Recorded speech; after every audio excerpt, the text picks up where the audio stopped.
ایوبی اسی صورتحال سے ڈرتا ہے۔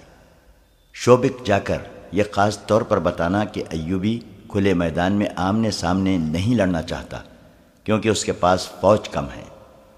سلطان ایوبی کے کمرے سے ایسی آوازیں آئیں جیسے اجلاس ختم ہو گیا ہو اور نائبین باہر جا رہے ہیں۔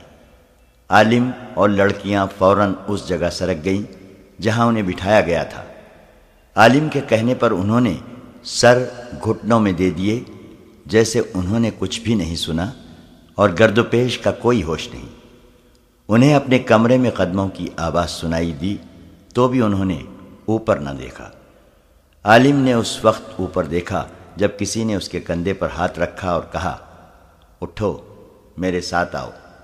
وہ علی بن سفیان تھا۔ علی نے لڑکیوں کو بھی اٹھایا اور انہیں سلطان ایوبی کے کمرے میں لے گیا۔ میں تمہارے علم اور تمہاری ذہانت کی داد دیتا ہوں، سلطان ایوبی نے عالم جاسوس سے کہا۔ ان کی زنجیریں کھول دو، تم تینوں بیٹھ جاؤ۔ علی بن سفیان باہر نکل گیا۔ سلطان ایوبی نے عالم سے کہا، لیکن تم علم کو کس شیطانی کام میں استعمال کر رہے ہو؟ اس کی بجائے تم یہاں آ کر اپنے مذہب کی تبلیغ کرتے تو میں تمہاری قدر دل کی گہرائیوں سے کرتا کہ تم اپنے مذہب اور اپنے نبی کی خدمت کر رہے ہو۔ کیا تمہارے مذہب میں یہ روا ہے کہ تم دوسرے مذہب کی عبادت گاہ میں اس کے مذہب میں جھوٹ شامل کرو؟ کیا تمہارے دل میں اپنی مقدس صلیب کا، حضرت عیسیٰ کا اور کماری مریم کا یہ احترام ہے کہ جھوٹ اور ابلیسیت جیسے کبیرہ گناہ کر کے تم ان کی عبادت کرتے ہو؟ یہ جھوٹ میرے فرائض میں شامل ہے، عالم نے کہا۔ میں نے جو کچھ کیا مقدس صلیب کے لیے کیا۔ تم کہتے ہو کہ تم نے انجیل اور قرآن کا گہرا مطالعہ کیا ہے۔ سلطان ایوبی نے کہا، کیا ان دونوں میں سے کسی ایک کتاب میں بھی انسان کو اس بات کی اجازت دی گئی ہے کہ اس قسم کی نوخیز لڑکیوں کو بدکاری کی راہ پر ڈالو اور غیر مردوں کے پاس بھیج کر اپنی مطلب براری کرو؟ کیا انجیل نے تمہیں کہا ہے کہ صلیب کی خاطر اپنی قوم کی بیٹیوں کی عصمت دوسروں کے حوالے کر دو؟ کیا تم نے کسی مسلمان لڑکی کو قرآن اور اسلام کے نام پر اپنی عصمت غیر مردوں کے حوالے کرتے کبھی دیکھا ہے؟ اسلام کو میں عیسائیت کا دشمن سمجھتا ہوں، عالم نے کہا۔ مجھے جو زہر ہاتھ آئے گا اسلام کی رگوں میں ڈالوں گا۔ تم اتنے میٹھے زہر سے چند ایک مسلمانوں کے کردار کو ہلاک کر سکتے ہو، سلطان ایوبی نے کہا۔ اسلام کا تم کچھ نہیں بگاڑ سکو گے۔ اس نے لڑکیوں سے کہا، تم کس خاندان کی بیٹیاں ہو؟ معلوم ہے تمہیں؟ اپنی اصلیت جانتی ہو تو مجھے بتاؤ۔ دونوں خاموش رہیں۔ سلطان ایوبی نے کہا، تم نے اپنی پاکیزگی ختم کرا لی ہے۔ اب بھی تم کسی باعزت گھر کی قابل احترام بیویاں بن سکتی ہو۔ میں قابل احترام بیوی بننا چاہتی ہوں، ایک لڑکی نے کہا۔ کیا آپ مجھے قبول کریں گے؟ اگر نہیں تو مجھے کوئی باعزت خاوند دے دیں، میں اسلام قبول کر کے گناہوں سے توبہ کر لوں گی۔ سلطان ایوبی مسکرایا اور ذرا سوچ کر کہا، میں نہیں چاہتا کہ اس عالم کا علم جلاد کی تلوار سے خون میں ڈوب جائے، اور میں نہیں چاہتا کہ تم دونوں کی جوانی اور حسن میرے قید خانے میں گلتا سڑتا رہے۔ سنو لڑکی، تم اگر واقعی گناہوں سے توبہ کرنا چاہتی ہو تو میں تمہیں تمہارے ملک میں بھیج دیتا ہوں، لیکن وہ ملک تمہارا نہیں، ہمارا ہے۔ میں ایک نہ ایک دن اپنا ملک تمہارے بادشاہوں سے لے لوں گا۔ تم جاؤ اور کسی کی بیوی بن جاؤ۔ میں تم تینوں کو رہا کرتا ہوں۔ تینوں یوں بت کے جیسے انہیں سوئیاں چبو دی گئی ہوں۔ اتنے میں علی بن سفیان لوہار کے ساتھ کمرے میں آیا اور تینوں کی زنجیریں کھول دی گئیں۔ سلطان نے کہا، علی، میں نے انہیں رہا کر دیا ہے۔ علی بن سفیان کا رد عمل بھی وہی تھا۔ وہ کتنی ہی دیر سلطان ایوبی کے منہ کی طرف دیکھتا رہا۔ سلطان نے کہا، انہیں 3 اونٹ دو اور 4 مسلح محافظ ساتھ بھیج دو جو گھوڑ سوار ہوں، نہایت ذہین اور دلیر محافظ جو انہیں شوبک کے قلعے میں چھوڑ کر واپس آ جائیں۔ راستے کے لیے سامان ساتھ دو اور آج ہی انہیں روانہ کر دو۔ اس نے عالم سے کہا، وہاں جا کر یہ غلط فہمی نہ پھیلا دینا کہ صلاح الدین ایوبی جاسوسوں کو بخش دیا کرتا ہے۔ میں انہیں دانے کی طرح چکی میں پیس پیس کر مارا کرتا ہوں۔ تمہیں صرف اس لیے رہا کر رہا ہوں کہ تم عالم ہو۔ تمہیں موقع دے رہا ہوں کہ علم کا روشن پہلو دیکھو، تمہاری نجات اسی میں ہے۔ سورج ابھی غروب نہیں ہوا تھا جب انہیں اونٹوں پر سوار کر کے 4 محافظوں کے ساتھ روانہ کر دیا گیا۔ محافظ خاص طور پر منتخب کیے گئے تھے۔ اس انتخاب کی 2 وجوہات تھیں۔ ایک یہ کہ راستے میں ڈاکوؤں کا خطرہ تھا، دوسری وجہ یہ کہ انہیں صلیبی کمانڈروں کے سامنے جانا تھا۔ وہ خوبرو اور وجیح تھے۔ اونٹ اور گھوڑے بھی نہایت اچھی قسم کے بھیجے گئے تھے، مگر سب حیران تھے کہ سلطان ایوبی نے یہ فیاضی کیوں کی۔ دشمن کو بخش دینا اس کا شیوا نہیں تھا۔ علی بن سفیان نے اس سے پوچھا تو اس نے اتنا ہی کہا، علی، میں نے تمہیں کہا تھا کہ میں ایک جوا کھیلنا چاہتا ہوں۔ اگر میں بازی ہار گیا تو صرف اتنا ہی نقصان ہوگا جو میں پہلے ہی اٹھا چکا ہوں کہ دشمن کے 3 جاسوس میرے ہاتھ سے نکل گئے ہیں۔ اس سے زیادہ کوئی نقصان نہیں ہوگا۔ علی بن سفیان نے اس جوے کی وضاحت چاہی، لیکن سلطان ایوبی نے اسی بات پر بات ختم کر دی کہ وقت آنے پر بتاؤں گا۔ باقی سب تو حیران تھے، مگر رہا ہونے والے خوشی سے باولے ہوئے جا رہے تھے۔ خوشی صرف رہائی کی نہیں تھی، اصل خوشی اس راز کی تھی جو وہ اپنے ساتھ لے جا رہے تھے۔ وہ قاہرہ شہر سے دور نکل گئے تھے۔ ان کے اونٹ پہلو بہ پہلو جا رہے تھے۔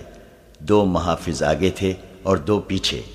عالم نے ان سے پوچھا تھا کہ وہ ان کی زبان سمجھتے ہیں؟ چاروں اپنی زبان کے سوا اور کوئی زبان نہیں جانتے تھے۔ عالم اور لڑکیاں ان کی زبان بڑی روانی سے بولتی تھیں۔ یہ انہیں خاص طور پر سکھائی گئی تھی۔ عالم نے لڑکیوں سے اپنی زبان میں کہا، خدائے یسوع مسیح نے معجزہ دکھایا ہے۔ اس سے ظاہر ہوتا ہے کہ اسے ہمارے ساتھ پیار ہے اور اسے ہماری فتح منظور ہے۔ یہ سچے مذہب کی نشانی ہے۔ صلاح الدین ایوبی اور علی بن سفیان جیسے داناؤں کو خدا نے عقل کا ایسا اندھا کیا ہے کہ انتہائی خطرناک راز ہمارے کانوں میں ڈال کر ہمیں رہا کر دیا ہے۔ ہم اپنی فوج کو ان کا سارا منصوبہ سنائیں گے اور ہماری فوج ایوبی کو صحرا میں گھیر کر ختم کر دے گی۔ اسے کرت تک پہنچنے کی مہلت ہی نہیں ملے گی۔ مجھے امید ہے کہ ہمارے کمانڈر جنگ کو حملے تک محدود نہیں رکھیں گے۔ وہ مصر پر ضرور چڑھائی کریں گے۔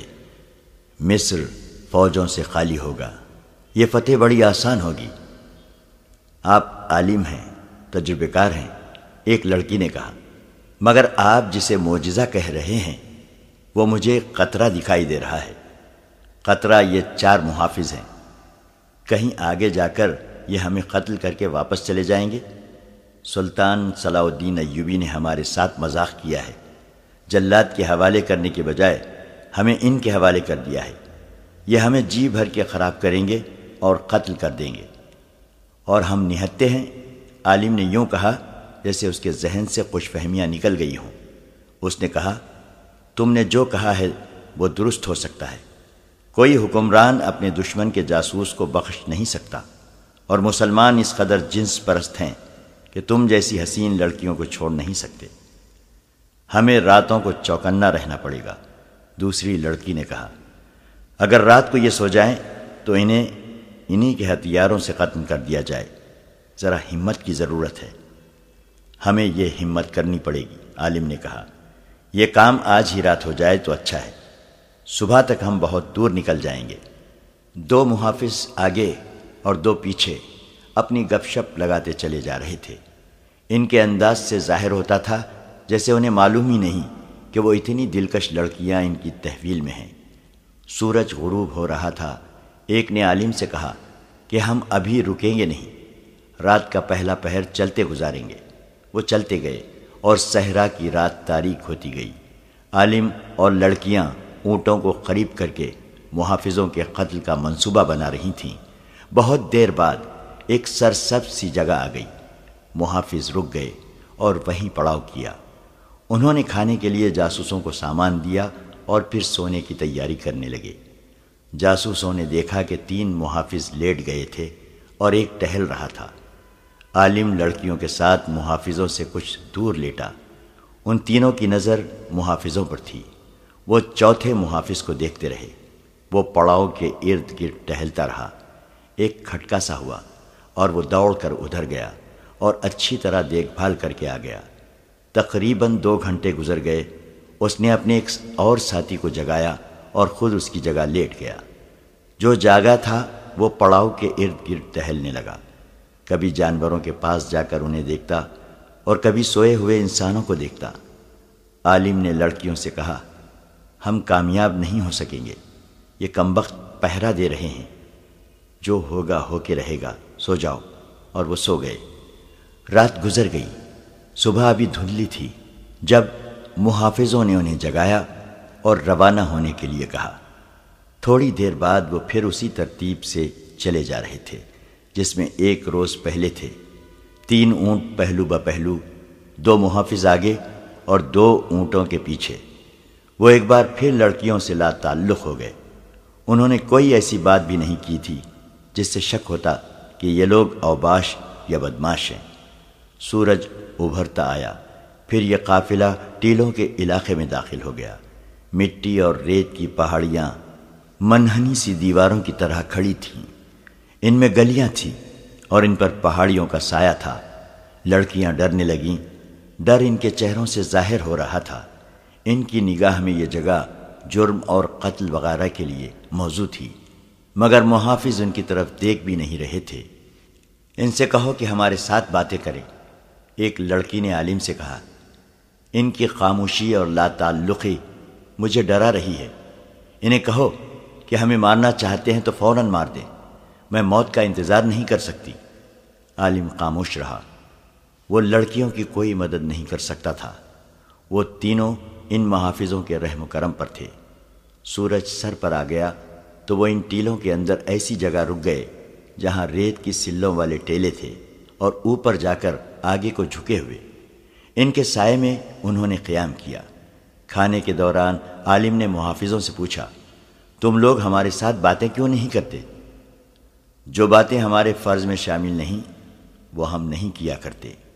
محافظوں کے کمانڈر نے جواب دیا اور پوچھا، اگر تم لوگ کوئی خاص بات کرنا چاہتے ہو تو ہم سنیں گے اور جواب دیں گے۔ کیا تمہیں معلوم ہے کہ ہم کون ہیں؟ عالم نے پوچھا۔ تم تینوں جاسوس ہو، محافظ نے جواب دیا۔ یہ لڑکیاں بدکار ہیں، یہ ان آدمیوں کے استعمال کے لیے ہیں جنہیں تم لوگ ہمارے خلاف استعمال کرنا چاہتے ہو۔ امیر مصر صلاح الدین ایوبی، اللہ اس کے نیک ارادوں میں برکت دے، اس نے تمہیں معلوم نہیں کیوں بخش دیا ہے۔ ہمیں حکم ملا ہے کہ تمہیں قلعے شوبک میں چھوڑ آئیں۔ تم امانت ہو، تم نے یہ بات مجھ سے کیوں پوچھی ہے؟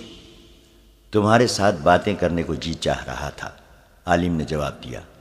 اتنا لمبا سفر اس لا تعلقی اور بیگانگی سے بڑا کٹھن ہو رہا ہے، ہمارے ساتھ باتیں کرتے چلو۔ ہم سفر ہیں، محافظ نے کہا، لیکن ہماری منزلیں جدا ہیں۔ 2 روز بعد ہم جدا ہو جائیں گے۔ عالم جاسوس نے جیسے محافظ کا جواب سنا ہی نہ ہو۔ اس کی آنکھیں کسی دور کی چیز کو دیکھ رہی تھیں۔ وہ صحرا سے اچھی طرح واقف تھا، صحرا کے قطروں سے واقف تھا۔ اس کی آنکھیں حیرت اور غالباً ڈر سے پھٹی جا رہی تھی۔ محافظ نے اس کی طرف دیکھا جس طرف عالم دیکھ رہا تھا۔ محافظ کی بھی آنکھیں کھل گئیں۔ کوئی 200 گز دور ایک بلند جگہ 2 اونٹ کھڑے تھے۔ ان پر 2 آدمی سوار تھے جن کے چہروں اور سروں پر پگڑیاں لپٹی ہوئی تھیں۔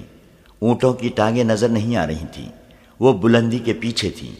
سوار خاموشی سے کھڑے محافظوں اور جاسوسوں کے قافلے کو دیکھ رہے تھے۔ ان کا انداز اور لباس بتا رہا تھا کہ وہ کون ہیں۔ جانتے ہو یہ کون ہیں؟ محافظوں کے کمانڈر نے عالم سے پوچھا۔ صحرائی ڈاکو، عالم نے جواب دیا۔ معلوم نہیں کتنے ہوں گے، دیکھا جائے گا، محافظ نے کہا۔ اس نے اٹھتے ہوئے اپنے ایک ساتھی سے کہا، میرے ساتھ آؤ۔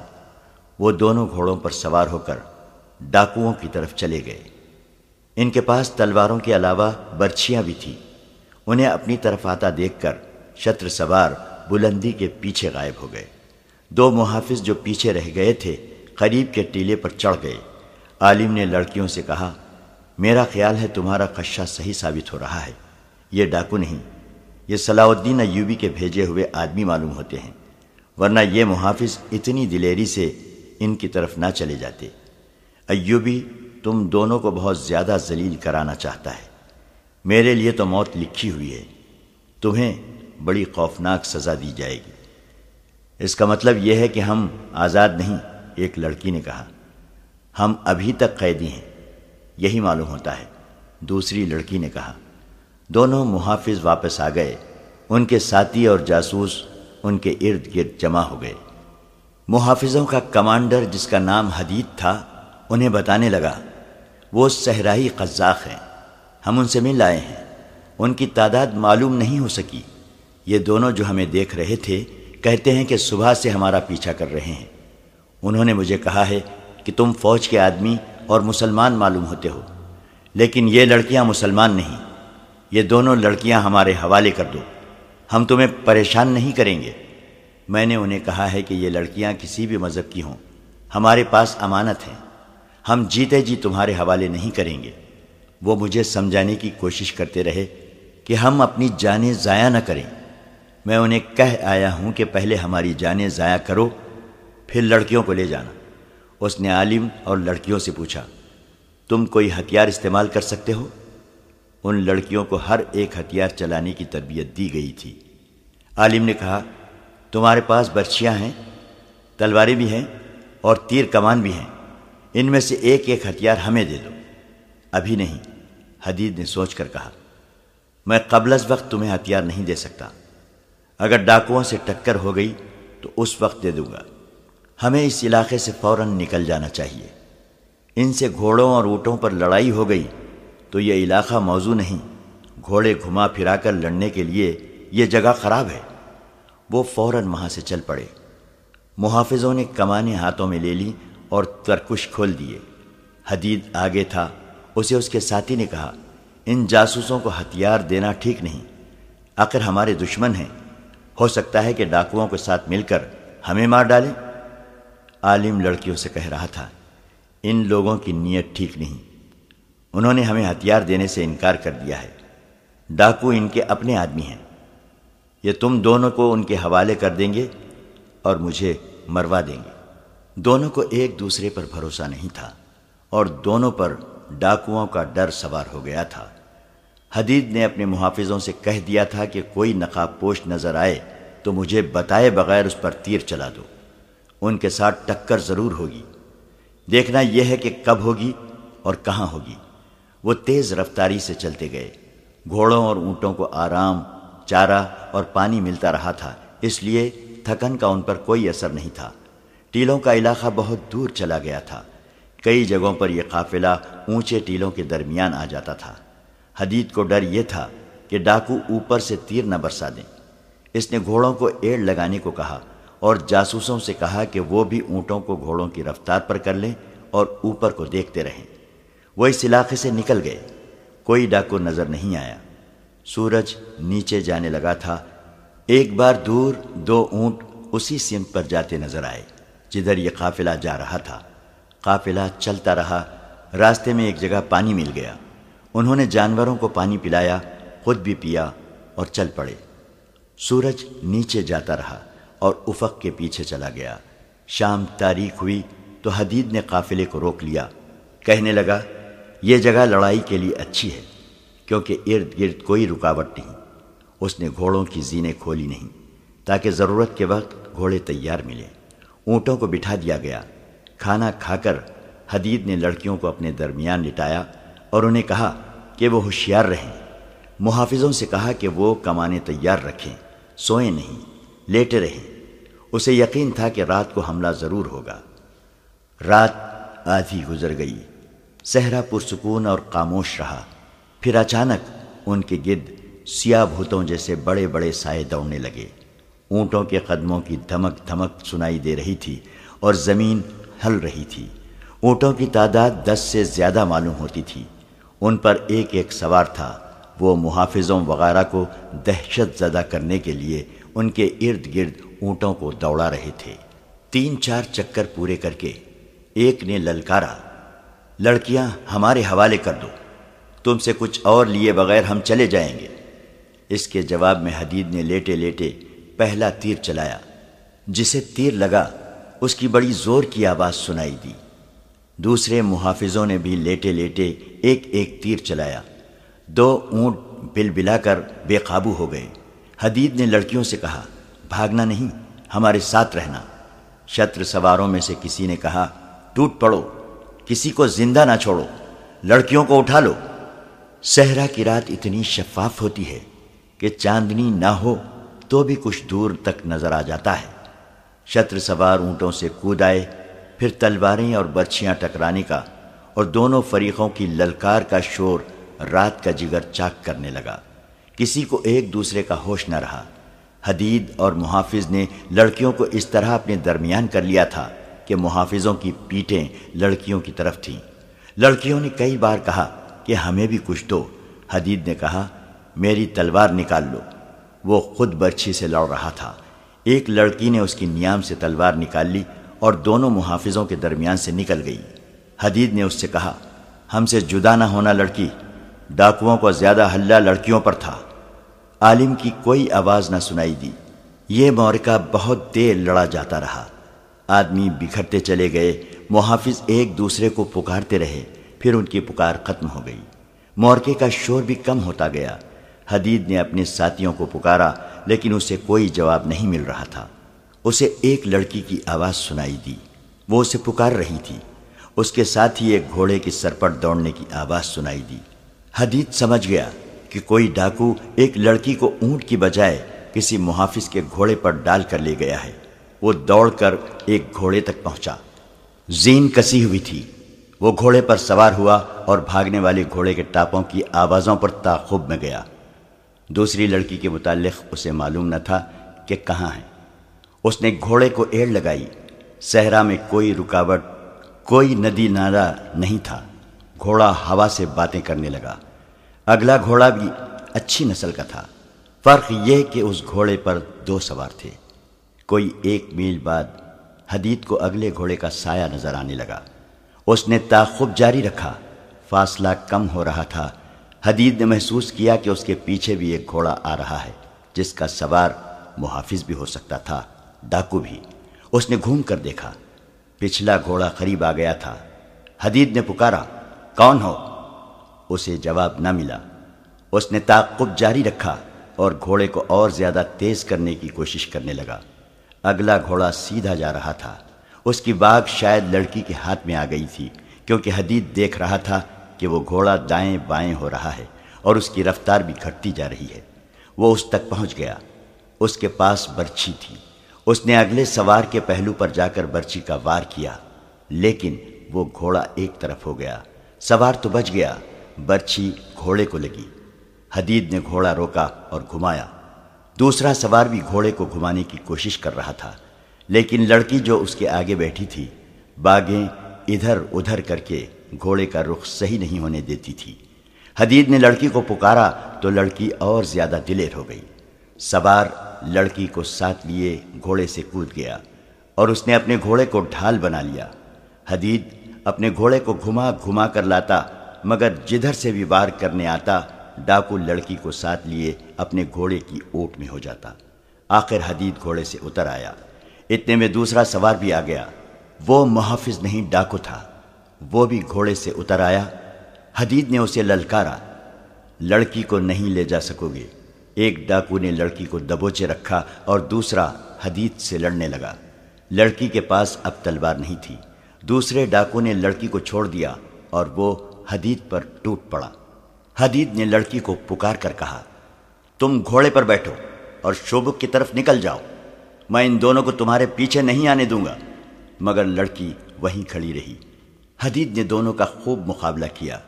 ڈاکوؤں نے اس سے بار بار کہا، ایک لڑکی کے لیے اپنی جان مت گماؤ۔ حدید نے ہر بار یہی جواب دیا، پہلے میری جان لو پھر لڑکی کو لے جانا۔ اور اس نے کئی بار لڑکی سے کہا، تم یہاں کیوں کھڑی ہو؟ بھاگو یہاں سے۔ آخر لڑکی نے کہا تمہیں چھوڑ کر نہیں جاؤں گی۔ حدید زخمی ہونے لگا۔ اس نے ایک بار پھر لڑکی سے کہا دیکھو میں زخمی ہو گیا ہوں، میرے مرنے سے پہلے نکل جاؤ۔ ایک ڈاکو لڑکی کی طرف گھوما۔ حدید کو موقع مل گیا۔ اس نے برچھی اس کے پہلو میں اتار دی، لیکن اس وقت دوسرے ڈاکو کی تلوار اس کے کندھے پر لگی۔ لڑکی نے ایک ڈاکو کو گرتے دیکھ لیا۔ اس نے دوڑ کر اس کی تلوار لے لی اور پیچھے سے آ کر دوسرے ڈاکو کی پیٹھ میں برچھی کی طرح اتار دی۔ وہ سنبھلنے لگا تو آگے سے حدید کی برچھی اس کے سینے میں اتر گئی۔ وہ ڈاکو بھی ختم ہو گیا، مگر اس کے ساتھ ہی حدید بھی کھڑا رہنے کے قابل نہ رہا۔ لڑکی نے اسے سہارا دیا تو اس نے کہا تم ٹھیک ہو نا؟ مجھے چھوڑو، گھوڑے پر بیٹھو اور فوراً شوبک کو روانہ ہو جاؤ، اللہ تمہیں خیریت سے پہنچا دے گا۔ شوبک دور نہیں، اپنے ساتھیوں کی طرف نہ جانا، وہاں شاید کوئی زندہ نہیں ہوگا۔ زخم کہاں کہاں ہیں؟ لڑکی نے اس سے پوچھا۔ مجھے مرنے دو لڑکی، حدید نے کہا، تم نکل جاؤ، خدا کے لیے میرا فرض تم خود ہی پورا کر دو، کہیں ایسا نہ ہو کہ کوئی اور قزاق ادھر آ نکلے۔ لڑکی کی غلط فہمی اور شکوک رفع ہو چکے تھے۔ وہ سمجھ گئی تھی کہ اس شخص نے اس کی خاطر جان خطرے میں ڈالی ہے۔ اس نے اسے اکیلا چھوڑنے سے صاف انکار کر دیا۔ دوڑ کر گئی، گھوڑے کی زین کے ساتھ بندھی ہوئی پانی کی چھاگل کھول لائی اور حدید کے منہ کے ساتھ لگا دی۔ اسے پانی پلا کر چھاگل گھوڑے کے ساتھ باندھ دی اور اس سے پوچھنے لگی کہ اس کے زخم کہاں ہیں۔ حدید نے اسے زخم بتائے تو اس نے اپنے کپڑے پھاڑے اور کچھ ٹکڑے حدید کے لباس سے پھاڑے، انہیں پانی میں بھگو کر اس کو حدید کے زخموں پر باندھ دیا۔ اسے اس کام کی ٹریننگ دی گئی تھی۔ اس نے حدید کو سہارا دے کر اٹھایا اور گھوڑے تک لے گئی۔ بڑی مشکل سے اسے گھوڑے پر بٹھایا، خود دوسرے گھوڑے پر بیٹھنے لگی تو حدید نے کہا میں اکیلا گھوڑے پر نہیں بیٹھ سکوں گا، وہاں 3 گھوڑے تھے۔ لڑکی نے یہ دانشمندی کی کہ گھوڑے ضائع کرنے مناسب نہ سمجھے۔ دونوں گھوڑوں کی باگیں ایک گھوڑے کی زین کے پیچھے باندھ دی اور خود حدید کے پیچھے سوار ہو گئی۔ اس نے حدید کی پیٹھ اپنے سینے سے لگا لی اور اس کا سر اپنے کاندھے پر ڈال لیا۔ شوبک کی سمت بتا سکتے ہو؟ لڑکی نے پوچھا۔ حدید نے آسمان کی طرف دیکھا، ستارے دیکھے اور ایک طرف اشارہ کر کے کہا اس رخ کو چلو۔ پھر اس نے کہا میں شاید زندہ نہیں رہ سکوں گا، خون نکل رہا ہے، جہاں کہیں میری جان نکل جائے مجھے وہیں دفن کر دینا، اور اگر تمہیں میری نیت پر کوئی شبہ تھا تو وہ دل سے نکال کر مجھے بخش دینا، میں نے امانت میں خیانت نہیں کی۔ خدا تمہیں زندہ اور سلامت اپنے ٹھکانے پر پہنچا دے۔ گھوڑا چلا جا رہا تھا اور رات گزرتی جا رہی تھی۔ صبح طلوع ہوئی تو حدید نیم بے ہوشی کی حالت میں تھا اور اپنے آپ کو ہوش میں رکھنے کی سر توڑ کوشش کر رہا تھا۔ اس کا خون رک گیا تھا، لیکن زیادہ تر خون بہہ جانے سے اس کا جسم بے جان ہو گیا تھا۔ لڑکی نے اسے چھوٹے سے نخلستان میں اتارا، اسے پانی پلایا، گھوڑوں کے ساتھ کچھ کھانے کی چیزیں بندھی ہوئی تھیں، وہ حدید کو کھلائی۔ اس سے اس کا دماغ صاف ہونے لگا۔ اسے پہلے خیال یہ آیا کہ پہلے وہ اس لڑکی کا محافظ تھا، اب وہ اس کا قیدی ہے۔ لڑکی نے اسے لٹا دیا۔ وہ رات بھر گھوڑے پہ سوار رہے تھے۔ کچھ دیر کے آرام کے بعد حدید کا جسم ٹھکانے آ گیا۔ اس نے لڑکی سے کہا شوبک دور نہیں ہے، شاید 1 دن کی مسافت ہے، تم ایک اور گھوڑا لو اور اسے بھگاتی لے جاؤ، جلدی پہنچ جاؤ گی، میں واپس چلا جاؤں گا۔ تم زندہ واپس نہیں پہنچ سکو گے، لڑکی نے کہا۔ اگر یہیں سے واپس جانا ہے تو مجھے ساتھ لے چلو، تم نے مجھے اکیلا نہیں چھوڑا، میں بھی تمہیں اکیلا نہیں چھوڑوں گی۔ میں مرد ہوں، حدید نے کہا، میرا دل نہیں مان رہا ہے کہ ایک لڑکی میری حفاظت کرے، اس سے بہتر ہے کہ میں مر جاؤں۔ میں ان معمولی سی لڑکیوں میں سے نہیں ہوں جو گھروں میں پڑی رہتی ہیں، لڑکی نے کہا، اور جو مرد کی حفاظت کے بغیر ایک قدم نہیں چل سکتی۔ مجھے ایک فوجی مرد سمجھو، فرق صرف یہ ہے کہ میرا ہتھیار میری خوبصورتی، میری جوانی اور میری چرب زبانی ہے۔ میں تمہاری طرح سختیاں برداشت کر سکتی ہوں، میں شوبک تک پیدل پہنچ سکتی ہوں، میں تمہارے جذبے کی قدر کرتا ہوں، حدید نے کہا۔ ڈاکو ہم دونوں کو کتنا قریب لے آئے ہیں، مگر ہم ایک دوسرے کے دشمن ہیں۔ تم میرے ملک کی بنیادیں ہلانے کی کوشش کر رہی ہو اور ایک دن میں تمہارے ملک پر حملہ کرنے آؤں گا، لیکن اس وقت میری دوستی قبول کر لو۔ لڑکی نے کہا، دشمنی کی باتیں اس وقت سوچے گے جب تم تندرست ہو کر اپنے ملک میں چلے جاؤ گے۔ اس نے حدید کی گردن کے نیچے بازو کر کے اسے اٹھایا۔ حدید اب اٹھ سکتا تھا۔ وہ اٹھا اور آہستہ آہستہ چلتا گھوڑے تک پہنچ گیا۔ لڑکی نے اس کا پاؤں اٹھا کر رکاب میں رکھا اور اسے سہارا دے کر گھوڑے پر سوار کر دیا۔ لڑکی بھی اسی گھوڑے پر سوار ہونے لگی تو حدید نے ہاتھ آگے کر کے اسے روک دیا اور کہا، تم اب دوسرے گھوڑے پر بیٹھو، میں اکیلا سواری کر سکوں گا، اس کے باوجود میں اسی گھوڑے پر بیٹھوں گی۔ لڑکی نے کہا، تمہیں اپنے ساتھ لگائے رکھوں گی۔ حدید کی ضد کے باوجود لڑکی اس کے پیچھے سوار ہو گئی اور جب ایک بازو اس کے سینے پر رکھ کر اسے اپنے ساتھ لگانے لگی تو حدید نے مزاحمت کرتے ہوئے کہا، مجھے ذرا اپنے سہارے بیٹھنے دو۔ لڑکی نے اسے زبردستی اپنے ساتھ لگا کر اس کا سر اپنے کندھے پر ڈال لیا۔ اس نے حدید سے پوچھا، میں جانتی ہوں تم مجھے بدکار لڑکی سمجھ کر مجھ سے دور رہنے کی کوشش کر رہے ہو۔ نہیں، حدید نے کہا، میں تمہیں صرف لڑکی سمجھ کر دور رہنے کی کوشش کر رہا ہوں۔ اگر تمہیں اپنے قریب کرنے کی خواہش ہوتی تو 2 راتیں تم بے بسی کی حالت میں میری قید میں رہی ہو۔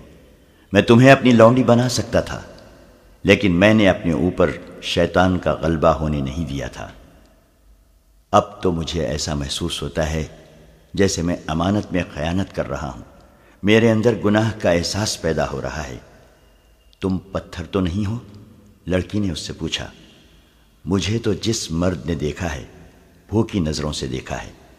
میں نے صرف اتنی سی قیمت دے کر تمہاری قوم کے 2 مومنوں کا ایمان خرید لیا تھا۔ کتنی قیمت؟ حدید نے پوچھا۔ صرف اتنی سی کہ انہیں پاس بٹھایا اور سر اپنے کندھے پر رکھ لیا تھا۔ ان کے پاس ایمان تھا ہی نہیں، حدید نے کہا۔ جو کچھ بھی تھا، لڑکی نے کہا، وہ میں نے ان سے لے لیا تھا۔ اس کی جگہ ان کے دلوں میں اپنی قوم کے خلاف غداری ڈال دی تھی۔ وہ کون ہے؟ حدید نے پوچھا۔ ابھی نہیں بتاؤں گی، لڑکی نے جواب دیا۔ جس طرح تم اپنے فرض کے پکے ہو اسی طرح مجھے بھی اپنا فرض عزیز ہے۔ حدید خاموش ہو گیا۔ وہ لڑکی کے جسم کی حرارت اور ہلکی ہلکی بو محسوس کر رہا تھا۔ لڑکی کے کھلے ہوئے ریشمی سے بال ہوا سے لہرا کر اس کے گالوں پر پڑ رہے تھے اور گالوں کو سہلا رہے تھے۔ اسے اونگ آ گئی۔ گھوڑا چلتا رہا۔ بہت دور جا کر حدید کی آنکھ کھلی تو سورج سر پر آ چکا تھا۔ اس نے کہا، گھوڑے کو ایڑ لگاؤ، مجھے امید ہے کہ ہم سورج غروب ہونے کے بعد شوبک پہنچ جائیں گے۔ لڑکی نے گھوڑے کو ایڑ لگائی اور صحرا تیزی سے پیچھے ہٹنے لگا۔ سورج غروب ہو چکا تھا۔ شوبک کے قلعے کے اس کمرے میں جہاں صلیبی حاکموں اور کمانڈروں کے اجلاس ہوا کرتے تھے، وہاں حاکم اور کمانڈر بیٹھے تھے۔ ان میں عالم جاسوس بھی بیٹھا تھا۔ وہ کہہ رہا تھا، میں یہ نہیں بتا سکتا کہ دونوں لڑکیوں کا کیا حشر ہوا یا ہو رہا ہوگا۔ میں نے انہیں بچانے بلکہ انہیں دیکھنے کی بھی کوشش نہیں کی، کیونکہ ان سے زیادہ قیمتی یہ راز تھا جو مجھے آپ تک پہنچانا تھا۔ جیسا کہ میں آپ کو بتا چکا ہوں کہ ڈاکوؤں نے حملہ کیا تو میں موقع دیکھ کر ایک طرف ہو گیا اور ایک گھوڑے تک پہنچ گیا۔ ایک تو میری رہائی ایک معجزہ ہے، دوسرا معجزہ یہ ہوا کہ میں اتنے خون ریز معرکے میں صاف بچ کر نکل آیا۔ کوئی بھی میرے پیچھے نہیں آیا۔ میرا خیال ہے کہ وہ ڈاکو نہیں تھے، سلطان صلاح الدین ایوبی کے بھیجے ہوئے آدمی تھے۔ میں یہ نہیں بتا سکتا کہ اس نے ہم تینوں کو خود سزائے موت کیوں نہ دی اور لڑکیوں کو خراب کرانے کا یہ طریقہ کیوں اختیار کیا۔ یہ ایک ڈھونگ تھا۔ لڑکیاں اب ان لوگوں کے قبضے میں ہوں گی اور ظالمانہ اذیتیں برداشت کر رہی ہوں گی۔ انہیں چھڑانے کا ہم کوئی طریقہ نہیں سوچ سکتے۔ ایک صلیبی حاکم نے کہا، یہ قربانیاں تو دینی پڑتی ہیں، ہمارے پاس لڑکیوں کی کمی نہیں۔ ہمارا یہ طریقہ کامیاب ہے، اسے جاری رکھنے کے لیے اور لڑکیاں تیار کرو۔ سب آ گئے ہیں، اب وہ راز بتاؤ جو تم اپنے ساتھ لائے ہو۔ عالم جاسوس انہیں سنا چکا تھا کہ وہ قاہرہ کی ایک مسجد سے کس طرح گرفتار ہوا تھا، قید خانے میں اس کے ساتھ اور لڑکیوں کے ساتھ کیا سلوک ہوا، اور سلطان ایوبی نے انہیں کس طرح خلاف توقع رہا کیا۔ اس نے یہ بھی سنایا کہ یہ راز سلطان ایوبی نے اسے کس طرح دیا ہے۔ اس نے تاریخ بتا کر کہا، صلاح الدین ایوبی اس روز اپنی فوج کو کوچ کرائے گا، وہ کرک پر حملہ کرے گا۔ نائب سالار کہہ رہے تھے کہ شوبک کو پہلے لینا چاہیے کیونکہ یہ زیادہ مضبوط قلعہ ہے، لیکن صلاح الدین شوبک پر اپنی طاقت ضائع نہیں کرنا چاہتا تھا۔ وہ کرک کو کمزور سمجھ کر پہلے اسے لینا چاہتا ہے، وہاں وہ اپنی فوج اور رسد وغیرہ کا اڈا بنائے گا۔ رسد جمع کر کے وہ کمک بلائے گا اور فوج کو کافی آرام دے کر شوبک پر حملہ کرے گا۔ اس نے یہ خاص طور پر کہا تھا کہ وہ ہمیں بے خبری میں لینا چاہتا ہے۔ اس کی وجہ اس نے یہ بتائی ہے کہ اس کی فوج کم ہے اور ہماری فوج زیادہ بھی ہے، اور ہمارے پاس گھوڑے بھی بہتر ہیں اور ذرا بختر بھی ہیں۔ اس نے صاف الفاظ میں کہا ہے کہ اگر صلیبی فوج نے اسے راستے میں روک لیا تو اسے شکست کے سوا کچھ حاصل نہ ہوگا۔ وہ کھلے میدان میں لڑنے سے ڈرتا ہے۔ عالم جاسوس نے وہ تمام باتیں بتائیں جو اس نے سلطان ایوبی کی زبانی سنی تھی۔ اتنے قیمتی اور اہم راز کی تفصیل سن کر لڑکیوں کو سب بھول گئے اور اس مسئلے پر تبادلہ خیالات کرنے لگے۔ وہ اس نتیجے پر پہنچے کہ سلطان ایوبی غیر معمولی طور پر دانشمند جنگجو ہے۔ اس نے کرک پر حملے کا جو پلان بنایا ہے، اس میں اس کی جنگی فہم و فراست کا پتہ ملتا ہے۔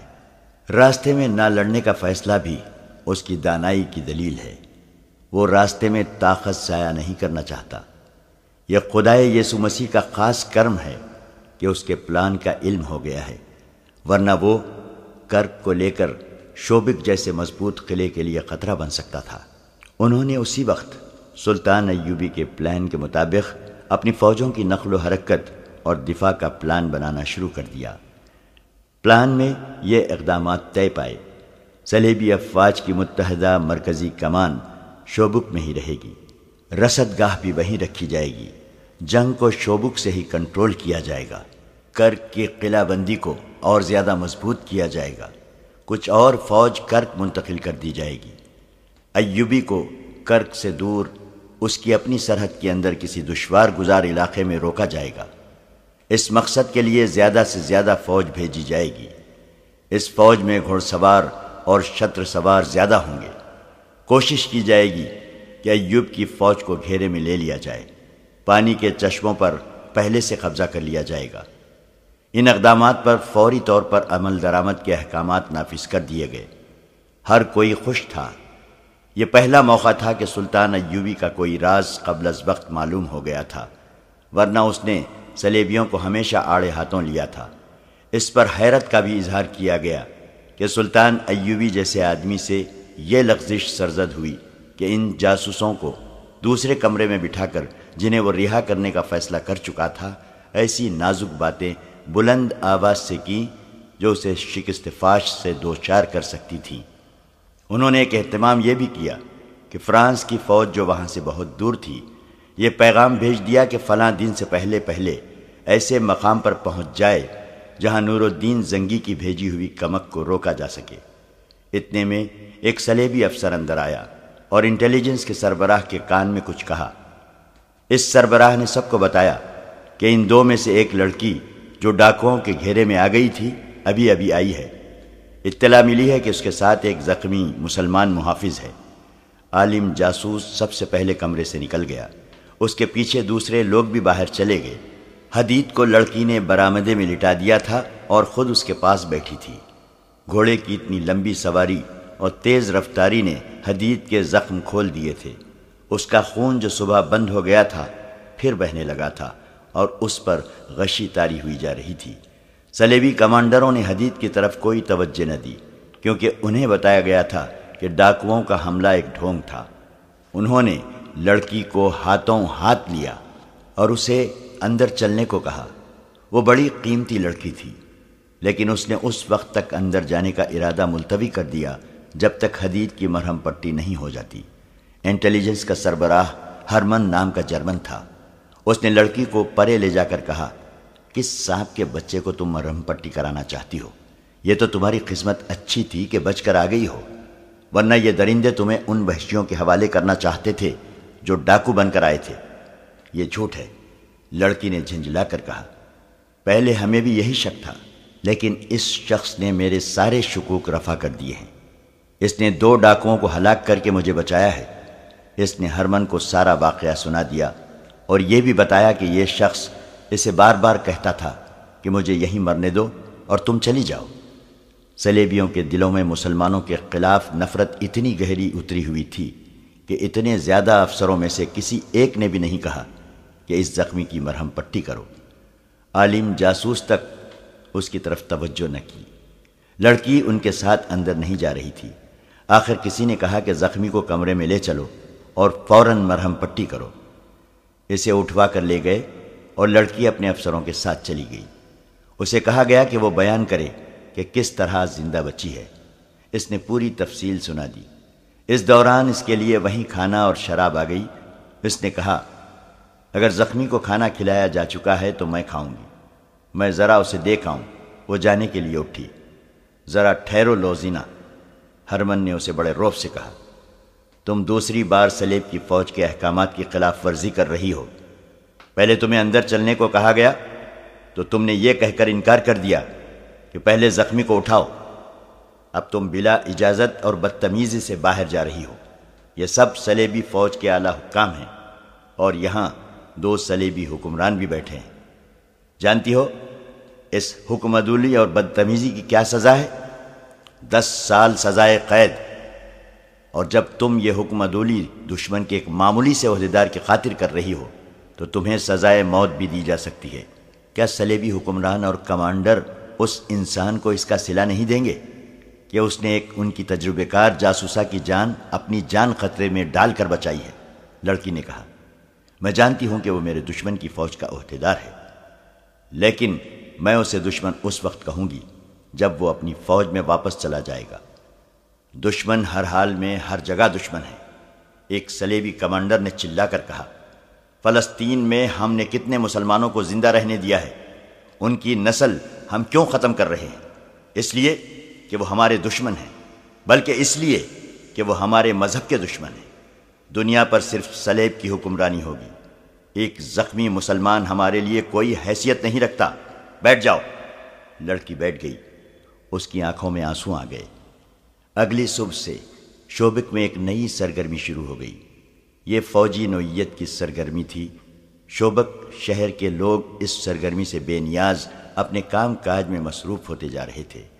قلعے سے فوجیں نکل رہی تھیں، سامان بھی ادھر ادھر کیا جا رہا تھا۔ باہر سے آنے والی فوج کی عارضی خیمہ گاہ کے لیے جگہ خالی کی جا رہی تھی۔ رسد اکٹھی کرنے کے لیے اونٹوں کی قطاریں آ رہی تھیں۔ فوجی ہیڈ کوارٹر میں بھی بھاگ دوڑ تھی۔ یہ ساری تیاری صلاح الدین ایوبی کا حملہ روکنے کے لیے کی جا رہی تھی، اور ان احکامات پر عمل درآمد شروع ہو گیا تھا جو گزشتہ رات کے پلان کے مطابق دیے گئے تھے۔ ہر ایک افسر اس افراتفری میں مصروف تھا۔ چند ایک بڑے افسر کرک روانہ ہو گئے تھے۔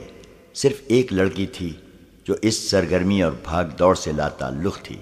یہ وہی لڑکی تھی جو زخمی حدید کو لائی تھی۔ اس کے افسر ہرمن نے اسے لوزینہ کے نام سے پکارا تھا۔ رات اسے کانفرنس کے کمرے سے آدھی رات کے بعد فراغت ملی تھی۔ وہ جاسوسی کے خصوصی شعبے سے تعلق رکھتی تھی، اس لیے کانفرنس میں اس کی ضرورت تھی۔ اس سے قاہرہ کے ان افراد کے متعلق رپورٹیں لینی تھیں جن کے پاس وہ جاتی رہی تھی۔ آدھی رات کے بعد نیند اور گھڑ سواری کی تھکن نے اسے نڈھال کر دیا تھا۔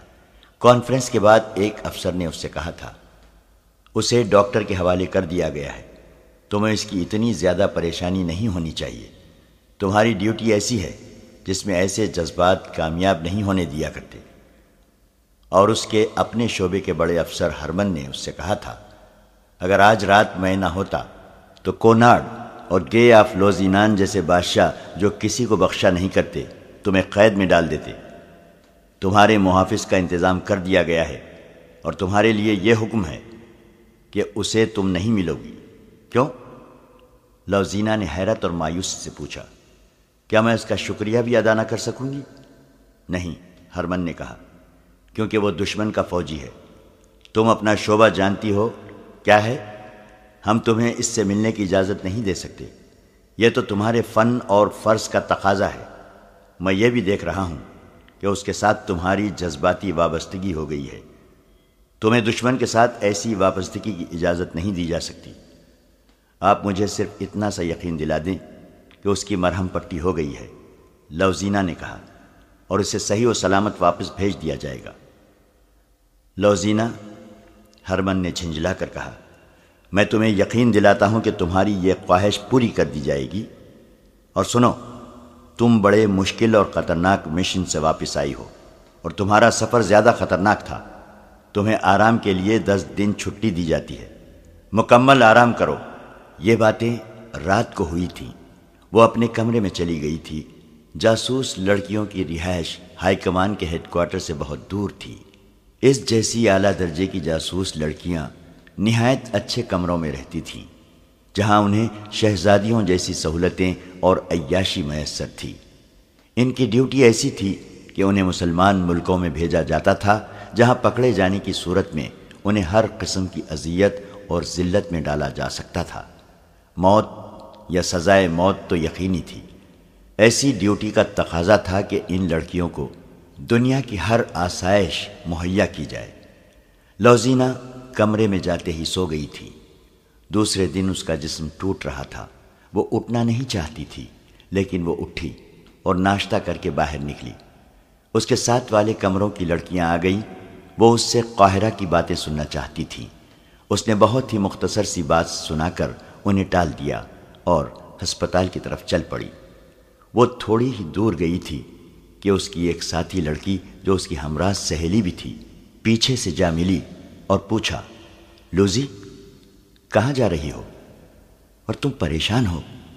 یہ تھکن کا اثر ہے یا کوئی خاص واقعہ ہو گیا ہے؟ تمہیں چھٹی نہیں ملی؟ چھٹی مل گئی ہے، اس نے جواب دیا۔ ایک خاص واقعہ ہو گیا ہے جس نے مجھے پریشان کر دیا ہے۔ وہ سہیلی کو ساتھ لیے ایک درخت کے نیچے جا بیٹھی اور اسے تمام واقعہ سنا دیا۔ اسے اپنے افسروں نے جو دھمکیاں دی تھیں وہ بھی سنائیں، اور اس نے کہا، میں حدیث سے ملنا چاہتی ہوں۔ مجھے ڈر ہے کہ اس کی مرہم پٹی نہیں ہوئی ہے اور اسے شہر سے نکال دیا گیا ہے، یا اسے مرنے کے لیے کسی کوٹری میں بند کر دیا گیا ہے۔ تم نے بتایا ہے کہ تمہیں اس سے ملنے سے منع کر دیا گیا ہے۔ سہیلی نے اسے مشورہ دیا، یہ خطرہ مول نہ لو۔ تم اگر پکڑی گئی تو تم جانتی ہو کہ سزا کیا ہے۔ اس شخص کے لیے میں سزائے موت بھی قبول کر لوں گی، لوزینہ نے کہا۔ میں تمہیں سنا چکی ہوں کہ اس نے میری خاطر اپنی جان خطرے میں ڈالی ہے۔ میری جان کو تو کوئی خطرہ بھی نہ تھا۔ ڈاکو مجھے لے بھی جاتے تو چند دن مجھے خراب کر کے کسی امیر آدمی کے ہاتھ فروخت کر دیتے۔ حدید میرے اس انجام سے آگاہ تھا۔ اس نے میری عزت کی خاطر اپنی جان کی بازی لگا دی تھی۔ ڈاکوؤں نے کہا بھی تھا کہ لڑکیاں ہمیں دے دو اور چلے جاؤ۔ وہ یہ بھی جانتا تھا کہ میں پاک باز لڑکی نہیں، مگر اس نے مجھے امانت سمجھا۔ تم اس کے لیے جذباتی ہو گئی ہو۔ ہاں، لوزینہ نے جواب دیا۔ میں جذبات کا اظہار ہرمن کے آگے نہیں کر سکتی تھی، اپنا دل تمہارے آگے رکھ سکتی ہوں۔ تم میری سہیلی ہو اور عورت کا دل رکھتی ہو۔ ہماری زندگی کیا ہے؟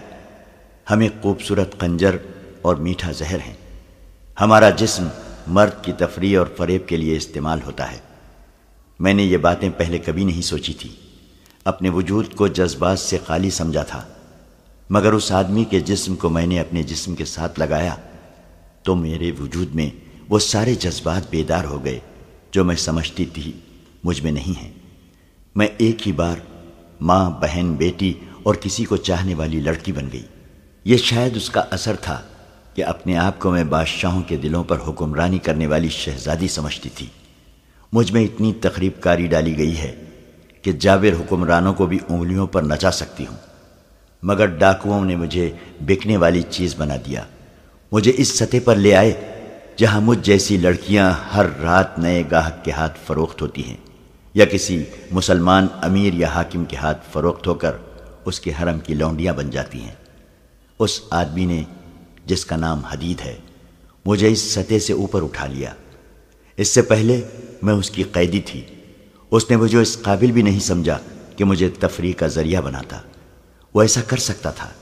اس نے مجھے نظر انداز کیا، پھر اس نے جب میری عزت کو بچانے کے لیے اپنا جسم کٹوا لیا تو میں نے بے قابو ہو کر اسے اپنے سینے سے لگا لیا اور اس سطح کی لڑکی بن گئی جس سے مجھے گرا دیا گیا ہے۔ مجھے صلاح الدین ایوبی کی بات یاد آئی۔ اس نے مجھے کہا تھا کہ تم کسی باعزت آدمی کے ساتھ شادی کیوں نہیں کر لیتی؟ میں نے دل میں کہا تھا کہ یہ مسلمان احمق ہے۔ میں اب محسوس کر رہی ہوں کہ ہمارے دشمن نے کتنی عظیم بات کہی تھی۔ میں تمہیں صاف بتا دیتی ہوں کہ میں اب جاسوسی نہیں کر سکوں گی۔ میرے دماغ میں بچپن سے جو سبق ڈالے گئے تھے وہ صحرا کی خوفناک رات نے، ڈاکوؤں کے قطرے نے اور حدید کے جسم کی حرارت اور اس کے خون کی بو نے زائل کر دیے ہیں۔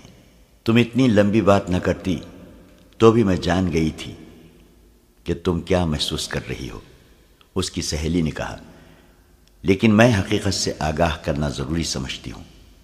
اسے چلے جانا ہے، تم اس کے ساتھ نہیں جا سکو گی۔ وہ اگر یہاں تکلیف میں ہے تو حکم ہے کہ تم اسے مل نہیں سکتی۔ اگر پکڑی گئی تو اپنے ساتھ اسے بھی مرواؤ گی۔ تو تم میری مدد کرو۔ لوزینہ نے منت کی، یہ معلوم کرو کہ وہ کہاں ہے۔ مجھے صرف یہ معلوم ہو جائے کہ وہ ٹھیک ہے اور تندرستی کی حالت میں چلا گیا ہے تو میرے دل کو چین آ جائے گا۔ ہاں، سہیلی نے کہا، میں یہ کام کر سکتی ہوں۔ تم کمرے میں چلی جاؤ۔ وہ کمرے میں چلی گئی اور اس کی سہیلی کسی اور طرف نکل گئی۔ قاہرہ میں بھی فوجوں میں بہت سرگرمی تھی۔ فوج کو جنگی مشقیں کرائی جا رہی تھیں۔ چند ایک دستے الگ کر لیے گئے تھے۔ انہیں شبخوں مارنے، تھوڑی تعداد میں دشمن کی کئی گنا زیادہ نفری پر حملہ کرنے اور ضرب لگاؤ اور بھاگو کی مشقیں اس طرح کرائی جا رہی تھیں کہ رات کو بھی دستے چھاؤنی سے باہر رہتے تھے۔ سلطان ایوبی ذاتی طور پر یہ مشقیں دیکھتا تھا۔ وہ تیسرے چوتھے روز اعلیٰ کمانڈروں اور دستوں کے کمانداروں تک کو لیکچر دیتا تھا اور انہیں نقشوں اور خاکوں کی مدد سے جنگی چالیں سکھاتا تھا۔ اس نے اس ٹریننگ کا بنیادی اصول یہ رکھا تھا کہ کم تعداد سے دشمن کا زیادہ نقصان کرنا ہے، ہتھیار سے زیادہ عقل کو استعمال کرنا، آمنے سامنے کے مورکے سے گریز، سامنے سے حملہ نہ کرنا، 10-12 آدمیوں کے شبخوں سے اتنا نقصان کرنا جتنا 100 آدمی دن کے وقت دو بدو مورکے میں کر سکتے ہیں۔ اس کے علاوہ وہ دشمن کے کسی قلعے یا شہر کو لمبے محاصرے میں رکھنے کے طریقے بتاتا، قلعوں کی دیواروں میں نقب لگانے کا سبق دیتا تھا۔ اس نے تمام اونٹوں، گھوڑوں اور خچروں کا معائنہ کر لیا تھا۔ کمزور یا عمر خوردہ جانوروں کو اس نے الگ کر دیا تھا۔ حملے کی تاریخ طے ہو چکی تھی۔ سلطان ایوبی نے فلسطین کی فتح کا جو منصوبہ بنایا تھا، اس کے پہلے مرحلے میں کامیابی سے داخل ہونے کی تیاری زور و شور سے کر رہا تھا۔ ادھر اسے راستے میں ہی روکنے کے اہتمام پورے ہو رہے تھے۔ دونوں فوجوں کی تیاریاں ایسی تھیں جیسے ایک دوسری کو ہمیشہ کے لیے ختم کر دیں گی۔ صلیبیوں کی تیاریوں کا دائرہ شوبک سے کرک تک مصر کی سرحدوں تک تھا۔ وہ اس وسیع دائرے کو سلطان ایوبی کے لیے ایسا پھندا بنا رہے تھے جس میں سے اس کے لیے ساری عمر نکلنے کا کوئی امکان نظر نہ آتا تھا۔ ان کی تیاریاں سلطان ایوبی کے اس منصوبے کی روشنی میں ہو رہی تھیں جو ان تک قبل از وقت پہنچ گیا تھا۔ ان وسیع تیاریوں کے اندر شوبک میں ایک سرگرمی اور بھی تھی جس کا تعلق جنگ سے نہیں جذبات سے تھا، اور یہ ایک خفیہ سرگرمی تھی۔ لوزینہ اپنے کمرے میں پڑی حدید کے لیے بے قرار ہو رہی تھی اور اس کی سہیلی 2 روز سے حدید کو ڈھونڈ رہی تھی۔ وہ افسروں کے ہسپتال میں بھی نہیں تھا اور وہ سپاہیوں کے ہسپتال میں بھی نہیں تھا۔ وہ جاسوس لڑکی تھی، بڑے بڑے افسر بھی اس کی عزت کرتے تھے۔ لوزینہ کو اور ہر جاسوس لڑکی کو وہاں یہی اہمیت حاصل تھی۔ اس کے باوجود یہ سہیلی جس سے بھی پوچھتی کہ لوزینہ کے ساتھ جو زخمی مسلمان آیا تھا وہ کہاں ہے، تو اسے یہی ایک جواب ملتا، میں نے تو اسے نہیں دیکھا۔ تیسرے دن ایک افسر نے اسے رازداری سے بتایا کہ اس کی مرہم پٹی کر دی گئی تھی اور اسے مسلمانوں کے کیمپ میں بھیج دیا گیا تھا۔ سہیلی نے جب یہ خبر لوزینہ کو سنائی تو اس پر سکتہ طاری ہو گیا۔ مسلمانوں کا کیمپ ایک خوفناک جگہ تھی۔ اس میں پہلی جنگوں کے مسلمان قیدی بھی تھے، اور وہ مسلمان بھی جنہیں کسی جرم کے بغیر صلیبیوں نے اپنے مقبوضہ علاقوں سے پکڑا تھا۔ یہ مسلمان زیادہ تر ان قافلوں میں سے پکڑے جاتے تھے جنہیں صلیبی لوٹتے تھے۔ یہ کیمپ قید خانہ نہیں تھا، نہ یہ جنگی قیدی کیمپ کہلاتا تھا۔ یہ ایک بیگار کیمپ تھا جس پر کوئی ایسا کڑا پہرا نہ تھا جیسا قید خانوں میں ہوتا ہے۔ ان بدنصیب قیدیوں کا کوئی باقاعدہ ریکارڈ بھی نہ تھا۔ یہ لوگ مویشی بنا دیے گئے تھے، جہاں ضرورت ہوتی ان میں سے بہت سے آدمی ہانک کر لے جائے جاتے اور ان سے کام لیا جاتا تھا۔ انہیں خوراک صرف اتنی سی دی جاتی ہے کہ جس سے وہ زندہ رہ سکتے تھے۔ وہ خیموں میں رہتے تھے۔ ان میں جو بیمار پڑ جاتا اس کا علاج اسی صورت میں کیا جاتا تھا کہ بیماری معمولی ہو۔ اگر بیماری فوراً زور پکڑ لے تو اسے زہر دے کر مار دیا جاتا تھا۔ یہ بدنصیب مسلمانوں کا ایک گروہ تھا جو صرف اس جرم کی سزا بھگت رہے تھے کہ وہ مسلمان ہیں۔ سلطان ایوبی کو ان کے جاسوسوں نے اس بیگار کیمپ کے متعلق خبریں دے رکھی تھیں۔ حدید کو بھی کیمپ میں بھیج دیا گیا تھا۔ لوزینہ کے لیے حکم تھا کہ اسے نہ ملے۔ ہربن کو شک ہو گیا تھا کہ یہ ایک جذباتی وابستگی ہے، لیکن لوزینہ نے اس حکم کو قبول نہیں کیا تھا۔ اس نے جب سنا کہ حدید مسلمانوں کے کیمپ میں ہے تو اس نے سہیلی سے کہا کہ وہ اسے آزاد کرائے گی۔ سہیلی نے اس کی جذباتی حالت دیکھ کر مدد کا وعدہ کیا اور دونوں نے پلان بنا لیا۔ وہ اسی وقت شہر میں گئی اور ایک پرائیویٹ ڈاکٹر سے ملی۔ اس سے کہا کہ وہ ایک زخمی کو لا رہی ہے جس کا علاج اسے اس شرط پر کرنا پڑے گا کہ وہ اس کے متعلق کسی کو کچھ نہ بتائے۔ ڈاکٹر نے اس رازداری کی وجہ پوچھی تو لوزینہ نے کہا، وہ ایک غریب سا مسلمان ہے جس نے میرے خاندان کی بہت خدمت کی ہے۔ وہ کہیں لڑائی جھگڑے میں زخمی ہو گیا ہے، اس کے پلے کچھ بھی نہیں، اس لیے کوئی ڈاکٹر اس کا علاج نہیں کرتا۔ چونکہ یہاں تمام ڈاکٹر عیسائی ہیں، اس لیے وہ کسی مسلمان کا علاج بلا اجرت نہیں کرتے۔ رازداری کی دوسری وجہ یہ ہے کہ اگر شہر کے منتظم تک یہ خبر پہنچ گئی کہ ان مسلمانوں میں لڑائی جھگڑا ہوا ہے تو وہ اسی کو بہانہ بنا کر انہیں مسلمانوں کے کیمپ میں بھیج دے گا۔ انہیں تو بہانہ چاہیے۔ میں اس آدمی کو اس کی خدمت اور ایثار کا صلہ دینا چاہتی ہوں جو اس نے میرے خاندان کے لیے کیا ہے۔ میں اسے رات کے وقت لاؤں گی۔ بتائیے آپ کتنی اجرت لیں گے؟ میں رازداری کی بھی اجرت دوں گی۔ اس دوران ڈاکٹر اسے سر سے پاؤں تک دیکھتا رہا۔ لوزینہ نے اسے یہ نہیں بتایا تھا کہ وہ کون ہے، یہی بتایا تھا کہ وہ ایک معزز گھرانے کی لڑکی ہے۔ لڑکی کا غیر معمولی حسن دیکھ کر ڈاکٹر جو اجرت لینا چاہتا تھا اسے وہ زبان پر نہیں لا رہا تھا۔ لوزینہ اس میدان اور اس فن کی ماہر تھی۔ وہ مردوں کی نظریں پہچانتی تھی۔ اس نے اپنے فن کو استعمال کیا تو ڈاکٹر موم ہو گیا۔ لوزینہ نے سونے کے 4 سکے اس کے آگے رکھ دیے، اور جب ڈاکٹر نے اس کا ہاتھ اپنے ہاتھ میں لے کر کہا کہ تم سے زیادہ قیمتی کوئی سکہ نہیں، تو لوزینہ نے مخصوص مسکراہٹ سے کہا، آپ جو قیمت مانگیں گے دے دوں گی، میرا کام کر دیں۔ ڈاکٹر یہ تو سمجھ گیا کہ معاملہ خطرناک اور پراسرار معلوم ہوتا ہے، لیکن لوزینہ کو دیکھ کر اس نے خطرہ قبول کر لیا اور کہا، لے آؤ، آج رات، کل رات، جب چاہو لے آؤ۔ اگر میں سویا ہوا ہوں تو مجھے جگا لینا۔ اس نے ایک ہاتھ میں سونے کے سکے اور دوسرے ہاتھ میں لوزینہ کا ہاتھ پکڑ لیا۔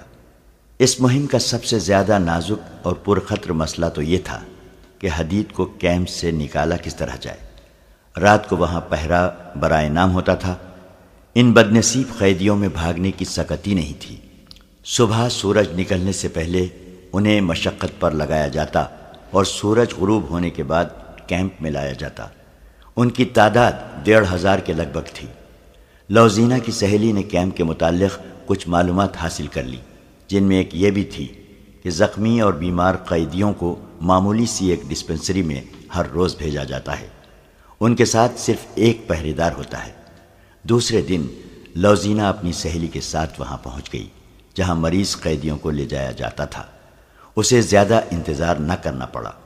25-30 مریضوں کی ایک پارٹی نہایت آہستہ آہستہ چلتی آ رہی تھی، اور پہرے دار ہاتھ میں لاٹھی لیے انہیں مویشیوں کی طرح ہانکتا لا رہا تھا جو تیز نہیں چل سکتے تھے۔ انہیں وہ لاٹھی سے دھکیل دھکیل کر لا رہا تھا۔ دونوں لڑکیاں آگے چلی گئیں۔ ان کا انداز ایسا تھا جیسے تماشا دیکھ رہی ہوں۔ جب مریضوں کا ٹولہ ان کے قریب سے گزر رہا تھا تو وہ ہر ایک کو دیکھنے لگی۔ اچانک لوزینہ کو دھچکا لگا۔ حدید اسے قہر بھری نظروں سے دیکھ رہا تھا۔ اس سے اچھی طرح چلا نہیں جاتا تھا۔ اس کے چہرے سے وہ رونق اور رمق بجھ گئی تھی جو لوزینہ نے زخمی ہونے سے پہلے دیکھی تھی۔ حدید کے کندھے جھک گئے تھے۔ اس کے کپڑے خون سے لال تھے۔ خون خشک ہو چکا تھا۔ لوزینہ کی آنکھوں میں آنسو آ گئے، مگر حدید کی آنکھوں میں نفرت تھی۔ اس نے منہ پھیر لیا۔ یہ مریض ٹولہ آگے نکل گیا تو لوزینہ اور اس کی سہیلی پہرے دار کے ساتھ ایسی باتیں کرنے لگیں جن میں ان مسلمان مریضوں کے خلاف نفرت تھی۔ انہوں نے زبان کے جادو سے پہرے دار کو اپنا گرویدہ کر لیا اور کہا کہ وہ ازراہ مذاق ان قیدیوں کے ساتھ باتیں کرنا چاہتی ہیں۔ ڈسپنسری میں دوسرے مریض بھی تھے۔ خاصا ہجوم تھا۔ قیدیوں کو ایک طرف بٹھا دیا گیا۔ لوزینہ ان کے قریب چلی گئی اور اس کی سہیلی نے پہرے دار کو باتوں میں الجھا لیا۔ حدید دیوار کے سہارے بیٹھ گیا تھا۔ اس کی حالت اچھی نہیں تھی۔ لوزینہ نے آنکھ کے اشارے سے اسے پرے بلایا۔ وہ جب اس کے قریب گیا تو لوزینہ نے آہستہ سے اسے کہا، مجھے حکم ملا ہے کہ تم سے کبھی نہ ملوں۔ بیٹھ جاؤ۔ ہم یہ ظاہر نہیں ہونے دیں گے کہ ہم باتیں کر رہے ہیں۔ میں لعنت بھیجتا ہوں تم پر اور تمہارے حکم دینے والوں پر۔ حدید نے نحیف سی اور غضبناک آواز میں کہا، میں نے تمہیں کسی سلے کے لالچ میں ڈاکوؤں سے نہیں بچایا تھا۔ وہ میرا فرض تھا۔ کیا تم فرض ادا کرنے والوں کے ساتھ یہ سلوک کرتے ہو؟ چپ رہو حدید، لوزینہ نے رندھائی ہوئی آواز میں کہا۔ یہ باتیں بعد میں ہوں گی۔ مجھے بتاؤ کہ رات تم کس جگہ ہوتے ہو؟ آج رات تمہیں وہاں سے نکلنا ہے۔ حدید اس سے بات بھی نہیں کرنا چاہتا تھا۔ لوزینہ نے اسے آنسوؤں سے اور بڑی مشکل سے یقین دلایا کہ وہ اسے دھوکہ نہیں دے رہی ہے۔ حدید نے بتایا کہ وہ رات کو جہاں سوتا ہے وہاں سے نکلنا مشکل نہیں، لیکن نکل کر وہ جائے گا کہاں؟ انہوں نے جلدی جلدی میں فرار کا منصوبہ بنایا۔ مسلمانوں کا کیمپ ایسی نیند سویا ہوا تھا جیسے یہ لاشوں کی بستی ہو۔ پہرے دار بھی سو گئے تھے۔ یہاں سے کبھی کوئی بھاگا نہیں تھا۔ بھاگ کر کوئی جاتا بھی کہاں؟ اس کے علاوہ پہرے داروں کو یہ بھی معلوم تھا کہ کوئی ایک آدھ بھاگ بھی گیا تو کون جواب طلبی کرے گا۔ رات کا پہلا پہر ختم ہو رہا تھا۔ پھٹے پرانی ایک خیمے سے ایک آدمی پیٹ کے بل رینگتا ہوا خیموں کی اوٹ میں وہاں تک چلا گیا جہاں اسے کوئی پہرے دار نہیں دکھائی دے سکتا تھا۔ آگے اسے اندھیرے میں بھی کھجور کا درخت نظر آنے لگا جہاں تک اسے پہنچنا تھا۔ ایک سایہ سر سے پاؤں تک موٹے کپڑے میں لپٹا ہوا کھڑا ہوا تھا۔ رینگنے والا اٹھ کھڑا ہوا اور کھجور کے تنے تک پہنچ گیا۔ وہ حدید تھا۔ لوزینہ اس کی منتظر تھی۔ تیز چل سکو گے؟ لوزینہ نے پوچھا۔ کوشش کروں گا، حدید نے جواب دیا۔ وہ کیمپ سے دور نکل گئے۔ آگے وسیع علاقہ غیر آباد تھا۔ مشکل یہ تھی کہ حدید تیز نہیں چل سکتا تھا۔